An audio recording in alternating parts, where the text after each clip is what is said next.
Why was the Arabian Peninsula chosen, strategically speaking? Why did Allah subhanahu wa ta'ala? Allahu a'lam. But when you're talking about strategy, you're talking about building a community, why was the Arabian Peninsula so special? Number one, the Arabian Peninsula did not have a centered government.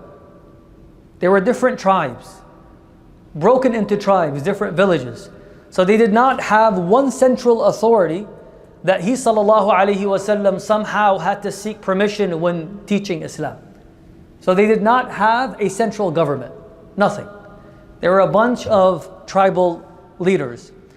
Number two, what makes it different is that the Arabian Peninsula did not have a common faith.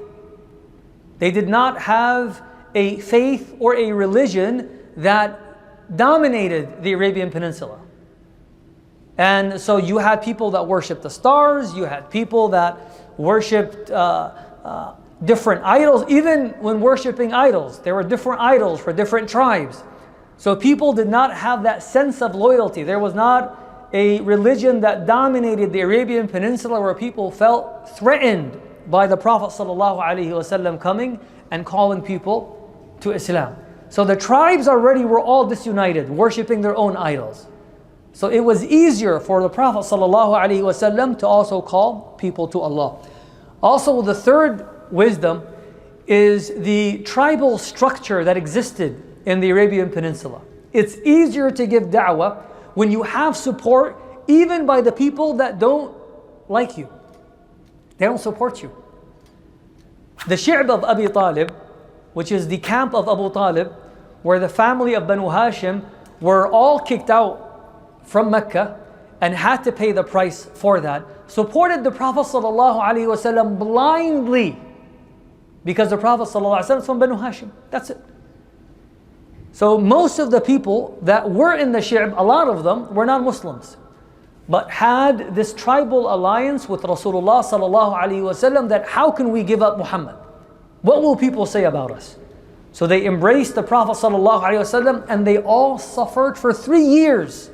3 years, no food, no shelter, hunger, and everything they experienced. And a result of that was the death of Abu Talib and Khadija radiyallahu anha wa ardaha. So tribal alliances was very important. Also, my dear brothers and sisters, what made the Arabian Peninsula special is that they were far away from civilization. They were pure people. The purity within them was just there. They were not corrupted by different ideologies, even in America. You know, subhanAllah, there was a sheikh that we sat with today that came from Africa. He gave a beautiful advice, a very simple advice, but it shows you that these individuals have not yet been corrupted by civilization and everything this Western world has to offer. And to be honest with you, because we're living here, we've become desensitized to it. It's become normal to us. When you tell someone there what's happening here, they can't imagine that we as Muslims are still living here. But to us, no, we're from here, we're okay with it. I know some of my mashayikh, when I see them when I travel overseas, they say, what are you doing in America? Until now. They say, how can you remain as a strong Muslim in America? And this is what we're hearing about the West. So yes, we don't fully agree with some of the mashayikh that somehow we just leave and never come back.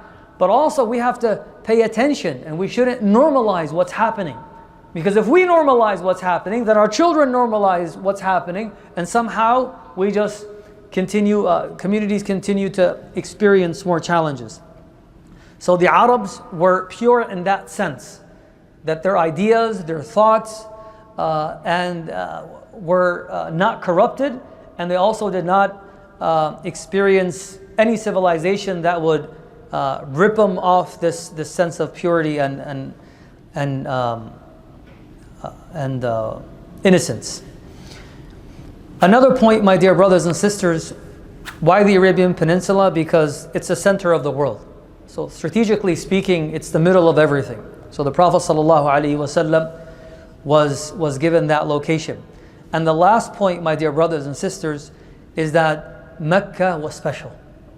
Mecca was special. And Mecca will always be welcoming religious people, but will also welcome trade, different traders and would welcome people that engage in businesses. And so you had everyone coming to Mecca and flocking to Mecca. So you had people that were not religious that would come to Mecca, that would engage in trade. And you also had religious people that would come and perform Hajj. Hajj was there before Islam. Hajj was there before Islam. And of course, the way they would perform Hajj is that they would perform Hajj naked. Before going into the Haram, they would take off their clothes and they would perform Hajj naked. And this is why your Prophet ﷺ in Hajjatul Wada', he said, أَلَّا يَحُجَّ مِنَ الْعَامِ الْقَادِمِ عَرْيَانٍ. From the next year, from the coming year, no one can perform Hajj naked. So the Arabs used to come, people used to come to Mecca, non-Muslims, different religious backgrounds. So it was the center of the Arabian Peninsula.